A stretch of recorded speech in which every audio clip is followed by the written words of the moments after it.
प्रिय विद्यार्थियों, आप सभी का हार्दिक स्वागत है आपके अपने चैनल द साइंस गुरु में। मैं संजय कुमार पुनः आपके बीच उपस्थित हूं एक बहुत ही उपयोगी और महत्वपूर्ण टॉपिक को लेकर के। आज के इस उपयोगी महत्वपूर्ण टॉपिक की मैं चर्चा करूं उससे पूर्व मैं आप सभी को हिंदी दिवस की हार्दिक बधाई और शुभकामना प्रेषित करता हूं। आज के इस वीडियो में हम हिंदी से संबंधित जो महत्वपूर्ण तथ्य है, उसकी जो विशेषता हैं, उसकी पूरी चर्चा करने वाले हैं। इसलिए आप सभी से मेरा विनम्र आग्रह है कि मेरे इस वीडियो के साथ आप अंत तक बने रहेंगे ताकि हिंदी से संबंधित जो महत्वपूर्ण तथ्य हैं उससे आप भली भांति परिचित हो सके।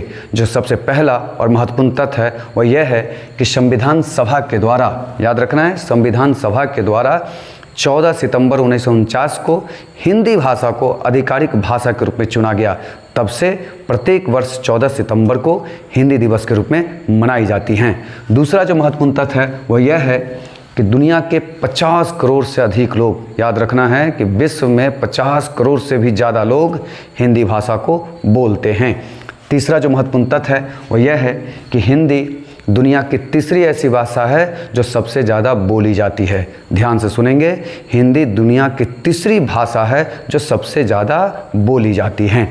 अगले महत्वपूर्ण तथ्य की मैं चर्चा करूँ वह यह है कि हिंदी के पास जो अपना जो मूल शब्द है वो 2.5 लाख है।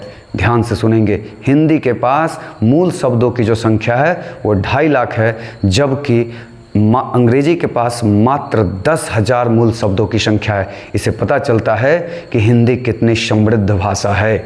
आगे जो महत्वपूर्ण तथ्य है वह यह है कि दुनिया के 150 विश्वविद्यालयों में, ध्यान से सुनेंगे, दुनिया के 150 विश्वविद्यालयों में हिंदी पढ़ाई और समझाई जाती हैं।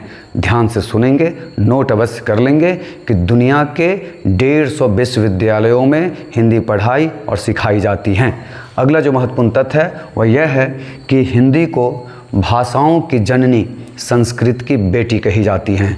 हिंदी को भाषाओं की जननी, संस्कृत की बेटी कही जाती हैं। साथ ही अंत में जो महत्वपूर्ण तथ्य है यह है कि भारत में लगभग 1652 मातृभाषा हैं, जिसमें से हिंदी जो है उसकी जो भाषा, हिंदी भाषा जो है उसकी जो लिपि है वो देवनागरी है और वो सबसे वैज्ञानिक लिपि है। आइए, अब जो महत्वपूर्ण तथ्य थे उसका मैंने पूरा आपके समक्ष रखने का प्रयास किया है। उम्मीद करता हूँ कि मेरा ये जो वीडियो है आपको पसंद आया होगा। मैं आपसे विदा लूँ इससे पूर्व अपनी जो 4 पंक्तियाँ हैं वो आप सबों के बीच में समर्पित करता हूँ। ध्यान से सुनेंगे, समझेंगे। माथे से चिपक कर चंदा सा जो चमके उसे बिंदी कहते हैं। ध्यान से सुनेंगे, माथे से चिपक कर चंदा सा जो चमके उसे बिंदी कहते हैं। जुबा से निकल कर जो सीधे दिल में उतर जाए उसे हिंदी कहते हैं। इन्हीं शब्दों के साथ मैं आपसे विदा लेता हूँ। पुनः मैं आपके बीच उपस्थित होऊंगा। तब तक के लिए शुभ विदा, धन्यवाद।